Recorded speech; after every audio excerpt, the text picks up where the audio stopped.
বর্তমানে সমাজের আলেম ওলামারা খুব লাক্সারিয়াস জীবন যাপন করছে। ওয়াজ মাহফিলের নামে, দিনী কাজের নামে উদ্ভ্রান্তের মতো টাকার পিছনে দৌড়াচ্ছে, অনেক আরামায়েশ করছে, ভোগী জীবন যাপন করছে, বিলাসী জীবন যাপন করছে।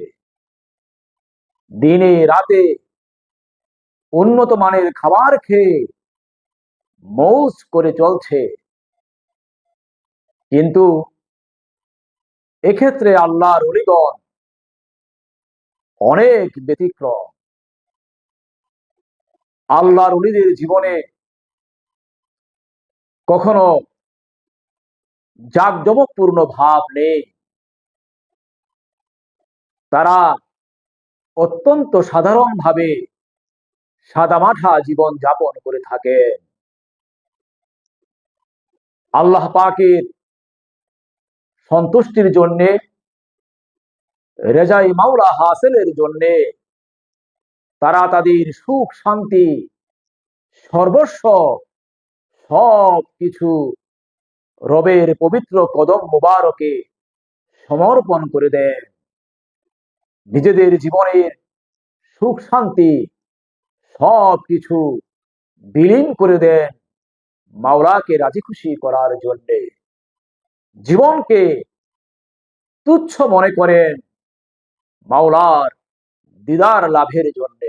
এমনি একজন আল্লাহর ওলি হযরত জুরজানি রাহমাতুল্লাহ আলাইহি, তিনি আল্লাহ পাকের উঁচু পায়ার একজন মহান ওলি ছিলেন। তার জীবনে কোনো জাঁকজমকপূর্ণ ভাব ছিল না, দামি পোশাক কখনো পরিধান করেননি, ভালো খাবার, উন্নত মানের খাবার কখনো খাননি।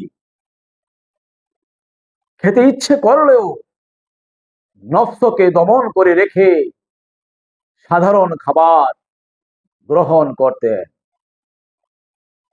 আরাম আয়েশ, লোভ লালসা তার জীবনকে কখনো ছুতে পারেনি। এই জুরজানি রাহমাতুল্লাহ আলাই সব সময় ছাতু খেতেন। তাকে ছাতু খেতে দেখে আরেকজন আল্লাহর ওলি হযরত সিদ্দিক সাক্তি রাহমাতুল্লাহ আলাইহি বললেন যে, আপনি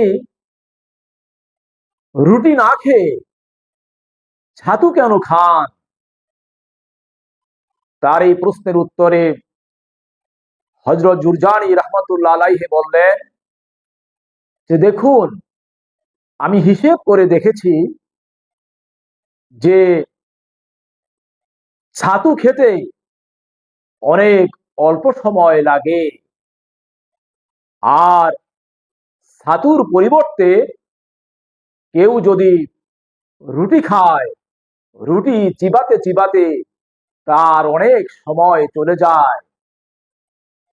আর ছাতু এবং রুটি খাওয়ার মাঝে যে সময়ের ব্যবধান হয়, এ সময়ের মাঝে 70 বার সুবহানাল্লাহ পড়ে আল্লাহকে জিকির করা যায়, আল্লাহকে স্মরণ করা যায়। যার জন্যে আমার সময় যেন অপচয় না হয়, সময় যেন বিফলে না চলে যায়, সময় যেন এমনিতেই কেটে না যায়, এজন্যে আমি রুটি খাওয়া বাদ দিয়ে দিয়েছি আজ 40 বছর যাবৎ। 40 বছর ধরে আমি কোনো রুটি ভক্ষণ করি না, এই ছাতু খেয়েই আমি জীবন যাপন করছি। আর একটা মুহূর্ত যেন আল্লাহর জিকির বিনে আমার দম না যায়, সেদিকে সজাগ থাকছি। আর এই ছাতু খেয়েই আমি আমার সময় অতিবাহিত করছি, জীবন অতিক্রান্ত করছি।